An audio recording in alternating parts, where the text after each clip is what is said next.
वो यहाँ आ गई है, ज्यादा खिदमतें करने की जरूरत नहीं है उसकी।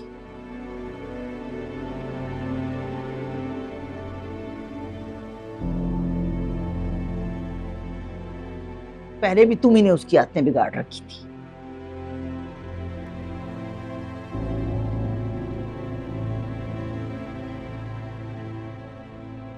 उसे अपने काम खुद करने दो। मुझे तो बार बार हैदर के घर का ख्याल आ रहा है।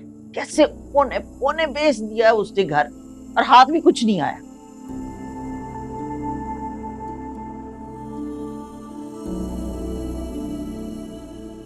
पता नहीं और क्या क्या दे के आ गई है उन लोगों को। मम्मी बस कर दे।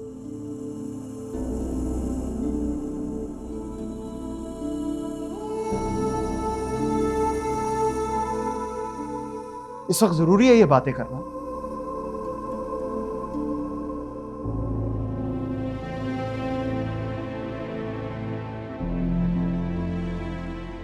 लकीर पीटने से या बातें दोहराने से उनका घर वापस नहीं आ जाएगा।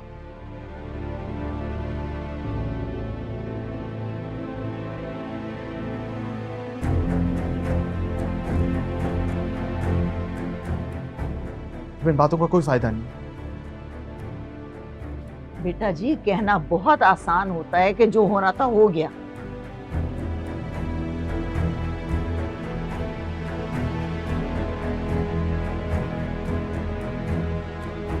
पता नहीं इस लड़की का और क्या क्या देखना पड़ेगा हमें। आप कहाँ जा रहे हैं? खाना वैसे का वैसा रखा है, आपने कुछ खाया ही नहीं है। भूख नहीं है मुझे।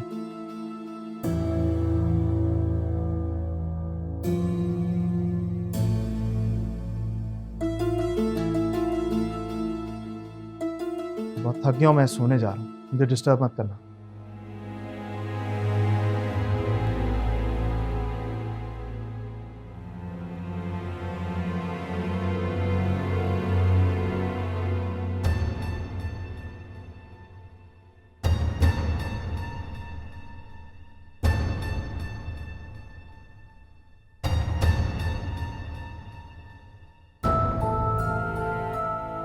देखा, इसीलिए समझा रही हूं कि उस मंशा की वजह से अपने आप को हल्कान करना छोड़ दो।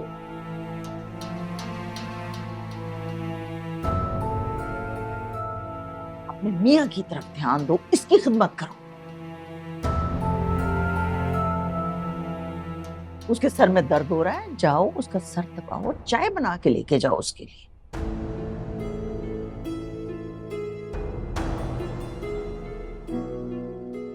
ये जो शौहर नाम की मखलूक होती है ना, इसे अपने नखरे, अपने लाड उठवाने का बहुत शौक होता है।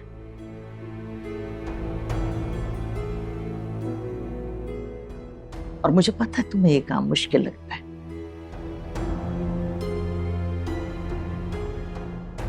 इधर से उसका मूड ऑफ होता है, इधर से तुम मुंह सुझा लेती हो।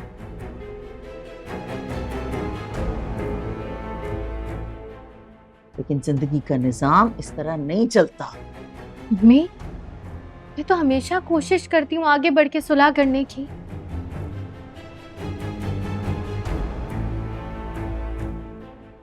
लेकिन पता नहीं क्या हो जाता है उन्हें। मर्द को अपनी अहमियत जताने का यही एक तरीका समझ में आता है।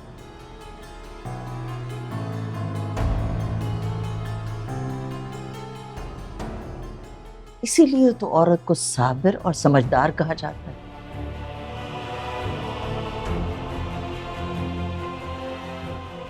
अपनी घर गृहस्थी को बचाने के लिए ना, औरत को कभी कभी नहीं, हर बार अपनी अना को मारना पड़ता है।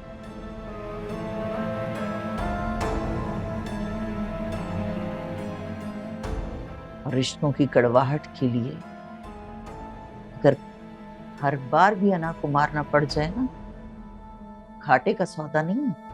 मेरे लिए मुश्किल नहीं है हमजा के लिए अपनी अना को मारना।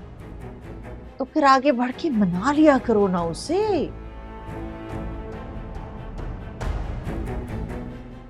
ये काम भी तो मुश्किल नहीं होना चाहिए ना बीवी के लिए।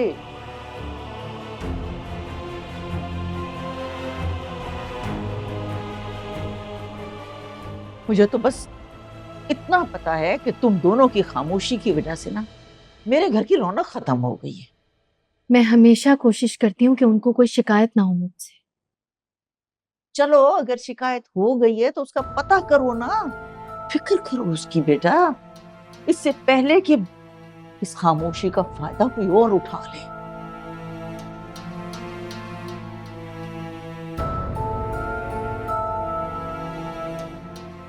समझती नहीं हो ना तुम?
अच्छा मेरी बात सुनो, तुम्हारे साथ उन्होंने धोखा किया है और भी बहुत सारे लोगों के साथ यही किया उन्होंने, और तुम्हें यहाँ से कुछ नहीं मिलेगा। नहीं, मैं आज से नहीं जाऊंगी। इनका ऑफिस खुलवाओ, उससे कहते सब कुछ अच्छा अच्छा होगा। तुम बात करो ना, इन ऑफिस वालों से बात करो। तुम्हारा ना हमेशा की तरह दिमाग खराब हो गया, कोई नहीं सुनेगा तुम्हारी यहाँ पे। तुम भी नहीं सुनोगे। मैं सुनूंगा तुम्हारी, लेकिन घर तो चलो ना। कौन सा घर? अबू का घर भी बिक गया, मुझे आज उसकी पेमेंट लेने भी जाना है। तुम चलो मेरे साथ। अच्छा उन लोगों ने तुम्हारे साथ धोखा किया, तुम्हें ये बात क्यों नहीं समझ आ रही? नहीं, मेरे साथ धोखा नहीं हो सकता, ऐसा नहीं हो सकता। तुम मेरी मदद करोगे, तुम उन ऑफिस वालों को ढूंढ के लाओ। मुझे प्रॉमिस करो तुम मेरी हेल्प करोगे। I promise. ठीक है, अब घर चले।